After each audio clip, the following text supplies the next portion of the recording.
বাংলাদেশ প্রথমবারের মতো West ইন্ডিজে test series খেলতে গিয়েছিলাম সেই ২০০৪ সালে, ২০ বছর আগে।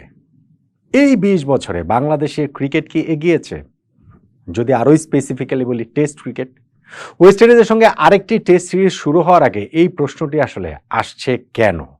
২০ বছরে আমাদের টেস্ট ক্রিকেট আসলে এগিয়েছে না পিছিয়েছে? সামনের সিরিজটাতে আসলে এটা বদলে দিতে পারবেন কিনা আমাদের ক্রিকেটাররা, সেটা নিয়ে করছি এই আলোচনাটা।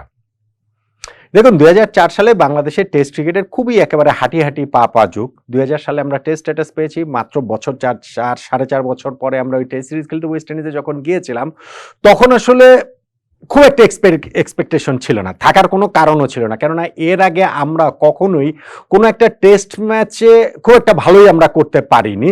দু একটা ড্র করেছি, সেইখানেও আসলে বৃষ্টির আশীর্বাদটাই বেশি করে ছিল। আমরা যে ঠিক ক্রিকেটীয় সামর্থ্য দিয়ে আমরা কোনো কম্পিট করতে পেরেছি টেস্ট ম্যাচের, ব্যাপারটা সেরকমও ছিল না। সেইখানে আমরা ওয়েস্ট ইন্ডিজে গিয়ে একটা টেস্ট ম্যাচ ড্র করে ফেললাম। এইটা কিন্তু বাংলাদেশের জন্য, আপনি এটা এখন হয়তো বোঝা যাবে না, কিন্তু তখনকার কনটেক্সটে এইটা আসলে জয়ের সমান একটা হিউজ ব্যাপার ছিল। আমাদের সেইখানটাতে ওয়েস্ট ইন্ডিজের বিপক্ষে মোহাম্মদ রফিক, খালেদ মাসুদ পাইলট, তারা ৮ নম্বরে নেমে ৯ নম্বরে নেমেও টেস্ট সেঞ্চুরি করেছেন। হাবিল বাশার সুমনও সেঞ্চুরি করেছিলেন। ফলে আমরা যে ক্রিকেট খেলে, টেস্ট ক্রিকেটটা খেলে এই অঙ্গনটা যে আমরা বিলং করি, সেইটা আসলে আমরা দেখিয়েছিলাম প্রথমবারের মতো সেই ২০০৪ সালে। পরের ম্যাচটা নয় আমরা হেরে গিয়েছিলাম। ধরেন ওয়েস্ট ইন্ডিজ আমরা যে নেক্সট সিরিজটা যে খেলেছি ২০০৯ সালে, সেখানেও কিন্তু আমরা দুটো টেস্ট ম্যাচে জিতেছিলাম। অ্যাওয়েতে বাংলাদেশের প্রথম টেস্ট সিরিজ জয় সেটাই, এবং সেই জায়গাটাতেও হ্যাঁ, ওয়েস্ট ইন্ডিজের প্রথম সারির টিমটা খেলেনি, তাদের ওখানে ক্রিকেটারদের একটা বিদ্রোহ ছিল, কিন্তু বাংলাদেশকে তো ভাই খেলেই সেই সিরিজটা জিততে হয়েছে। আমাদের ওখানে ক্যাপ্টেন হিসেবে যে মাশরাফি বিন মুর্তজা গিয়েছিলেন টেস্ট ক্যাপ্টেন হিসেবে, প্রথম টেস্টে যে খেলা চলাকালীন সময় তিনি ইনজুরিতে পড়ে যান, সাকিব নেতৃত্ব দিয়েছেন। সো দুটো টেস্টে, পরের টেস্টে তো সাকিবের কাছে এই পুরোপুরি নেতৃত্বটা আসলো, এবং দুটো টেস্টেই হচ্ছে গিয়ে বাংলাদেশ জিতেছে। আমরা সিরিজ জিতেছি, ২-০ ব্যবধানে জিতেছি, সাকিব প্লেয়ার অফ দ্য সিরিজও হয়েছিলেন। সো দুর্দান্ত সেই সফরটা কিন্তু বাংলাদেশের ছিল, যে কোনো বিবেচনায় যদি আপনি করেন। এখন প্রথম দুই সিরিজ ওয়েস্ট ইন্ডিজের টেস্ট সিরিজে যখন আমাদের এরকম সুখস্মৃতি থাকবে, তাহলে আরেকটা টেস্ট সিরিজ শুরু হওয়ার আগে আমাদের আশঙ্কার জায়গাটা কেন? একটা আশঙ্কা আমাদের সাম্প্রতিক কালের ফর্ম। সাম্প্রতিক সময় আমরা আসলে ভালো করতে পারছি না, কোনো ফর্মেটেই ভালো করতে পারছি না। টেস্টের কথা যখন পার্টিকুলারলি বলবো, পাকিস্তানে যে আমরা দুটো টেস্ট জিতে এসেছিলাম, সেইটা থেকে তো এখন আসলে একটা ফ্লুক বলেই মনে হচ্ছে। এরপরে ভারতে গিয়ে আমরা যেভাবে দুটো টেস্ট হেরেছি, ঘরের মাটিতে আমরা যেভাবে সাউথ আফ্রিকার কাছে দুটো টেস্ট ম্যাচে হেরেছি, সেই কারণটাতে ওয়েস্ট ইন্ডিজ পক্ষে সিরিজটার আগে বাংলাদেশের কিছু সংশয়ের জায়গা থাকাটা স্বাভাবিক। আর আরেকটা জিনিস, ওয়েস্ট ইন্ডিজে প্রথম দুই সফরে আমাদের যতই সুখস্মৃতি থাকুক না কেন, পরের ৩ সফরটা আমাদের জন্য ভালো কাটেনি, মোটেই ভালো কাটেনি।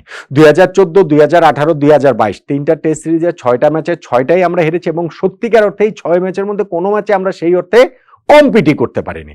২০১৪ সালে আমরা দুটো টেস্ট ম্যাচ হেরেছি, একটা ১০ উইকেটে, একটা ২৯৬ রানে। ২০১৮ সালে একটা টেস্ট ম্যাচ হেরেছি, ইনিংসও ২১৯ রানে আর একটা ১৬৬ রানে।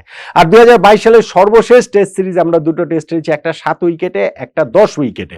মানে মোটামুটি ইনিংস ব্যবধানে হারার মতো অবস্থা। কেননা একটা টেস্টে আমরা ওয়েস্ট ইন্ডিজের সামনে লাস্ট ইনিংসে জয়ের টার্গেট দিতে পেরেছিলাম মাত্র ৮৪ রান, আরেকটাতে মাত্র ১৩ রান। সো ইনিংস ব্যবধান থেকে আর কতটাই বা পিছিয়েছিলাম। এর মধ্যে আমরা আবার ২০১৮ সিরিজটাতে আমরা একটা ম্যাচে আবার ৪৩ রানে অল আউট পর্যন্ত হয়ে গেছে। ফলে আমরা যখন এই যে আরেকটা টেস্ট সিরিজটা শুরু করতে যাচ্ছি ওয়েস্ট ইন্ডিজের সঙ্গে, তখন কিন্তু আমাদের ক্রিকেট নিয়ে ওরকম একটা বিরাট বড় সংশয়ের জায়গাটাতে আমরা আসলে পড়ে গিয়েছি নিঃসন্দেহে। এবং সাম্প্রতিক সময়গুলোতে আমাদের যে রেজাল্ট বলছে, টেস্ট চ্যাম্পিয়নশিপে ওয়েস্ট ইন্ডিজ আমাদের চেয়ে পেছনে আছে বটে, তবে এই টেস্ট সিরিজ শুরু হওয়ার আগে বাংলাদেশ যে ওয়েস্ট ইন্ডিজের চেয়ে এগিয়ে আছে, আমরা যে ফেভারিট হিসেবে শুরু করছি, এইটা বলার দুঃসাহস ভাই কেউ করবেন না নিঃসন্দেহে। মানে আমরা কেউই আসলে সেই দুঃসাহসটা করবো না, বরং বাংলাদেশ এই খারাপ সময়টা পেরিয়ে ঘুরে দাঁড়াতে পারে কিনা, আমরা সেইটা নিয়েই আসলে আগ্রহ ভরে এই টেস্ট সিরিজটা শুরুর আগে থাকবো। কিন্তু প্রশ্নের যে জায়গাটা দিয়ে শুরু করেছিলাম আলোচনাটা, যে ২০ বছর আগে বাংলাদেশ যখন কোনো এক্সপেকটেশন ছাড়া খেলতে গিয়ে ওই রকম ভাবে একটা টেস্ট ম্যাচ ড্র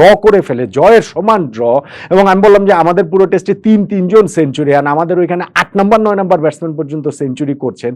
পরের টেস্ট সিরিজটাতে আমরা ২-০ ব্যবধানে জিতে গিয়েছি, দুর্বল ওয়েস্ট ইন্ডিজ, মানে ভগ্ন শক্তির ওয়েস্ট ইন্ডিজ হওয়া সত্ত্বেও।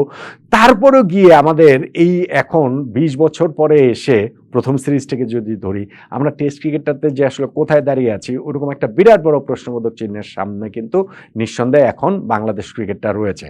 সবকিছু পেছনে ফেলে এই সিরিজটাতে কি বাংলাদেশের ক্রিকেটাররা আসলে ঘুরে দাঁড়াতে পারবেন এবং আমাদের টেস্ট ক্রিকেটটার এই জায়গাটাতে অন্ততপক্ষে টেস্ট চ্যাম্পিয়নশিপে লাস্ট জায়গাটাতে আমরা থাকবো না, সেইটা কি এনশিওর আমাদের ক্রিকেটাররা করতে পারবেন? যদি সেটা না পারেন তাহলে ওই প্রশ্নটা কিন্তু আবারও নিঃসন্দেহে উঠেই যাবে।